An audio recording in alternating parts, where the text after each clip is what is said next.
Olá a todos, continuando nossas aulas de sistemas digitais, na aula de hoje iremos estudar circuitos combinacionais. Bom, na aula passada nós aprendemos as portas lógicas básicas, a OR, AND e a porta NOT.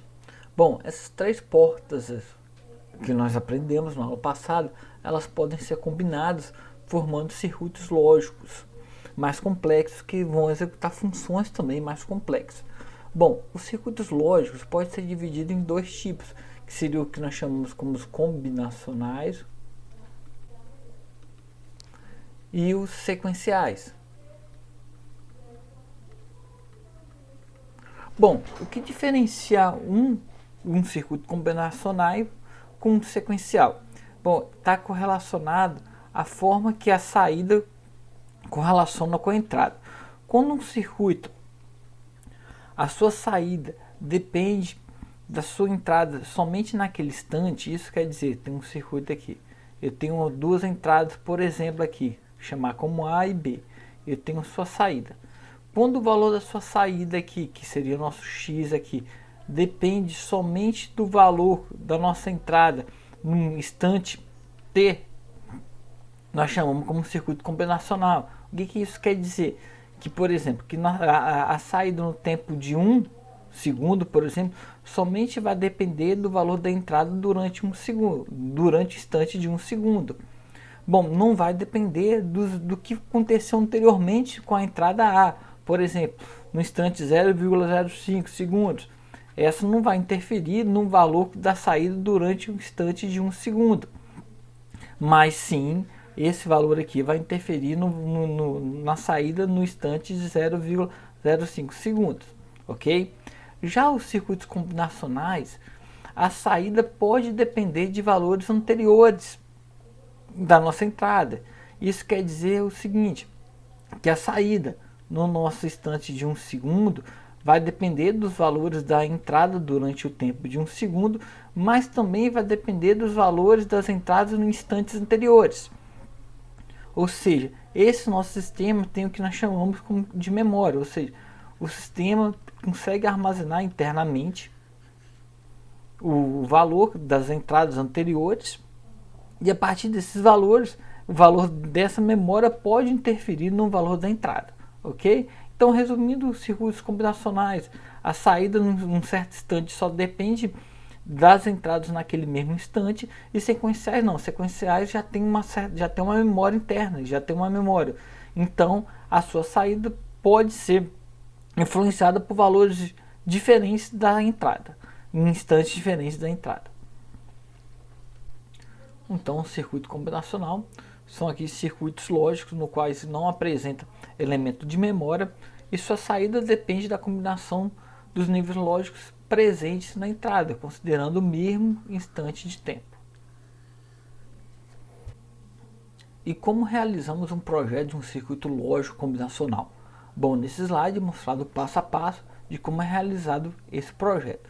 Inicialmente, o primeiro passo é dado o seu problema, é interpretar ele e associar para cada uma das entradas um valor correspondente à sua saída. Ou seja, é fazer o levantamento da tabela verdade. Conforme já vimos, tabela verdade é uma tabela no qual coloca todas as combinações possíveis da sua entrada e associa a cada uma dessas combinações uma saída. Por exemplo, considerando um circuito lógico que tem duas entradas e uma saída. Tem duas entradas, então eu posso ter de valores diferentes na nossa entrada, 4 valores, no qual eu vou colocar numa nossa tabela aqui, ó, considerando nossa tabela 0, 0, 0, 1, 1, 0, 1, 1, ou seja, os valores possíveis que eu posso ter na minha entrada. E essa tabela verdade associa cada um desses valores, vou chamar aqui, ó, vou colocar o x, que usualmente é mais usado o x do que o c, que um x fake, associa cada uma dessas entradas no correspondente valor na sua saída, ou seja, se a entrada A for igual a 0, se a entrada B for igual a 0, qual vai ser o valor nesse meu sistema, para esse problema que eu estou analisando, o valor da minha saída. Aí vai ser, por exemplo, colocar aqui como 1, e eu continuo esse processo. Bom, uma vez levantada essa tabela verdade, é gerada a expressão lógica, ou seja, x em função de a e b. Ou seja, vou tirar essa expressão lógica aqui. Bom, essa expressão lógica pode ser obtida por soma dos produtos ou produto de soma. Na nossa disciplina vamos focar mais aqui na soma dos produtos, que em seguida irei entrar um pouquinho mais em detalhe como é obtido isso. Ou seja, como a partir da nossa tabela é estimado essa equação.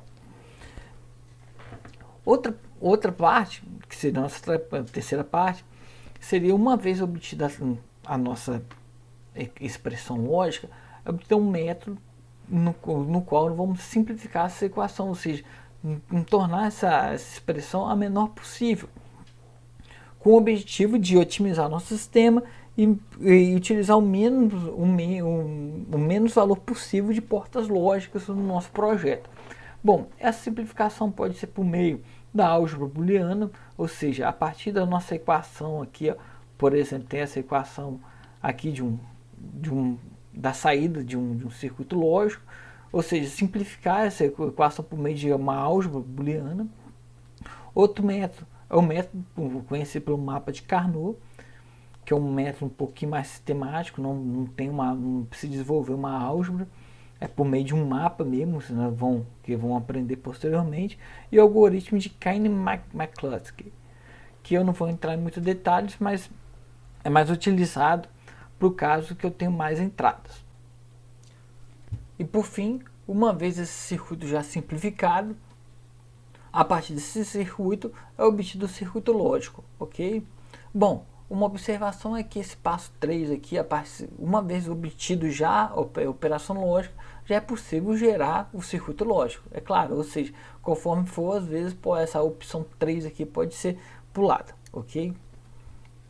Considerando que eu já tenho obtido a tabela verdade de um determinado projeto, de um circuito lógico, como a partir dessa tabela verdade,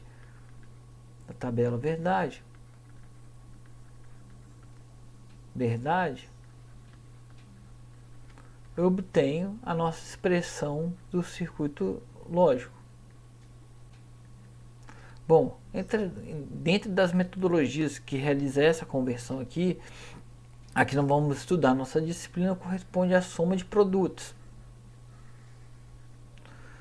Bom, qual é a ideia aqui? Vamos observar essa tabela aqui. Essa tabela de um projeto no qual que contém duas entradas, seriam nossas entradas, e uma saída. E a tabela verdade associa todas as combinações possíveis de nossa entrada com valores das suas respectivas saídas, ok? Bom, observando nossa tabela aqui, apenas em duas condições a nossa saída é verdadeira, que seria dessa segunda linha e da nossa terceira linha aqui, ok? Então, já fazendo a interpretação lógica, quando essa condição ou essa segunda condição da terceira linha for verdadeira, que a nossa saída será verdadeira, ok? Então, entender a associação aqui, ou seja, eu delimito em que momento a nossa saída vai ser verdadeira, e eu sei que a nossa saída vai ser verdadeira ou se essa condição ou essa condição seja verdadeira, ok? Então, quando é que dessa segunda linha, essa primeira condição aqui é verdadeira? Quando o A é igual a 0 e o B é igual a 1. Ou seja, então eu posso afirmar quando A é igual a 0 e B, deixa eu escrever aqui, quando A é igual a 0 e B é igual a 1, a nossa saída vai ser verdadeira, ok?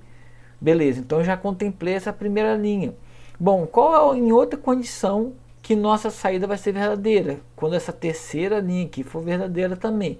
O que isso quer dizer? Que ela vai ser verdadeira quando A for igual a 1 e B igual a 0.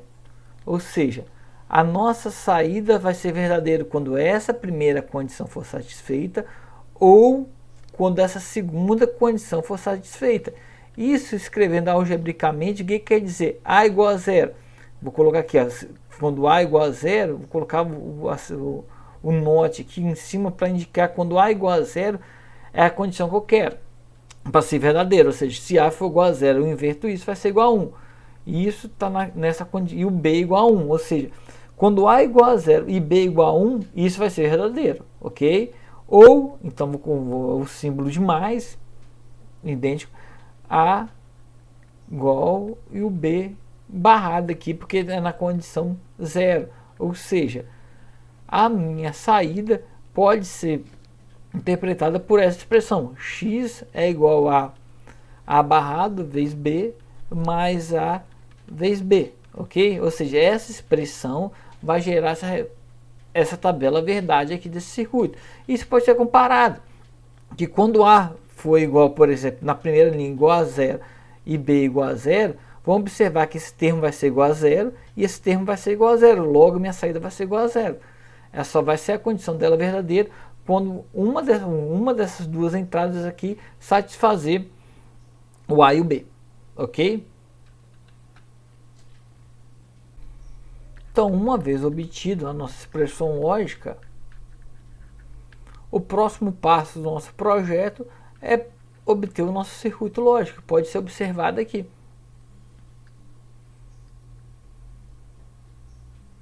Onde o termo aqui é dado pela uma inversora, multiplicado uma porta AND, inversora no A, né? E o segundo é o A como entrada da AND, B invertido para a entrada da AND, e no final somo, realiza a operação OR das duas saídas das duas ANDs.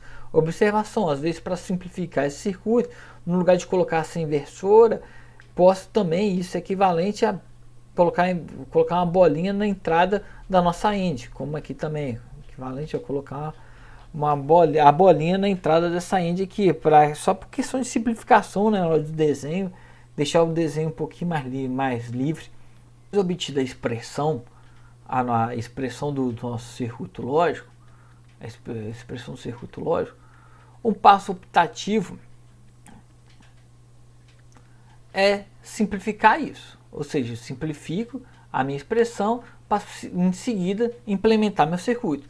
Bom, uma das alternativas de simplificar o nosso circuito lógico é por meio dos teoremas booleanos, ou seja, que é baseado em cima da álgebra booleana.